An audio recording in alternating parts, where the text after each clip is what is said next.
The professor's words settled over me like a shroud. A silver of dread chilled my body. It sounded crazy. A nightmare. Romanian vampires at our school, in search of students' blood to satisfy their wild thirst. And yet something told me that Professor Pavel Grova was speaking the truth. I do not understand, Topaz said. How did the Malpurgi find their way to our school? And how did you know where they were?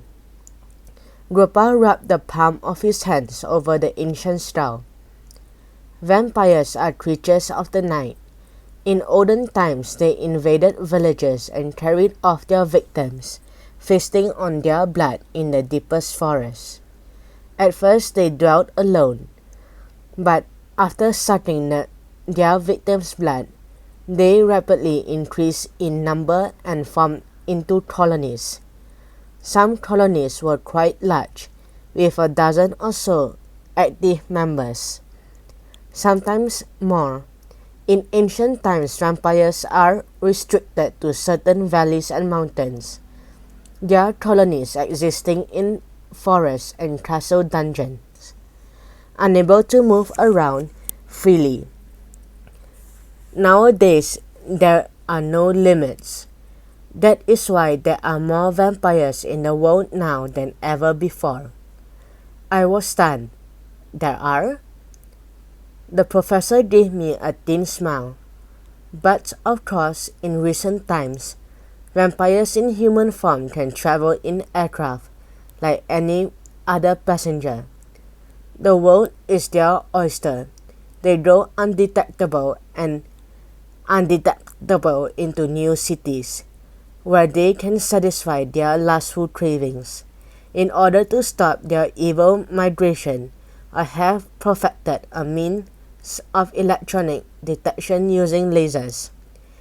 It indicates the presence of old tribes forming new colonies in places that were once considered vampire-free. Topa snapped her fingers. That explains the vampire in our school. It came from somewhere else. From Romania, to be precise, the professor informed her. A Malpurgi vampire determined to infiltrate your country and establish a new colony. When you found its remains in the garden, I had terminated its existence only hours before. I was waiting to see how successful I'd been. If you'd only just killed it, how come it became a skeleton so fast? Pansy wanted to know. Because my lasers accelerated its decomposition.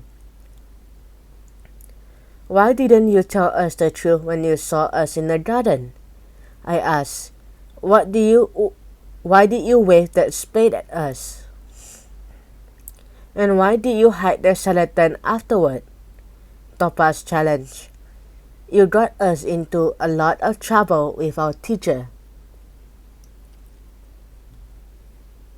What choice did I have? Gropa argued. Even though I'd done everything possible to terminate it, I was worried that it might find a way to come back to life and attack you. At that stage, I couldn't be sure whether the termination had been successful. But you had its head between its feet, I reminded him. Even so, you must remember that the Malpurgi is a deceptively clever species of vampire. It might still have been active, pretending to be dead to fool me. Pansy frowned. So how exactly can you tell whether the termination will last? Gropa sighed. The skeleton must be subjected to special electronic pulses. If there is life left in the vampire, it will be forced to show itself. So where is the skeleton now? I asked. Downstairs in my research laboratory, Gropa replied. In fact, I was just about to perform my test on the skeleton when you arrived. Pansy grinned. Well, now that we are here, can we watch?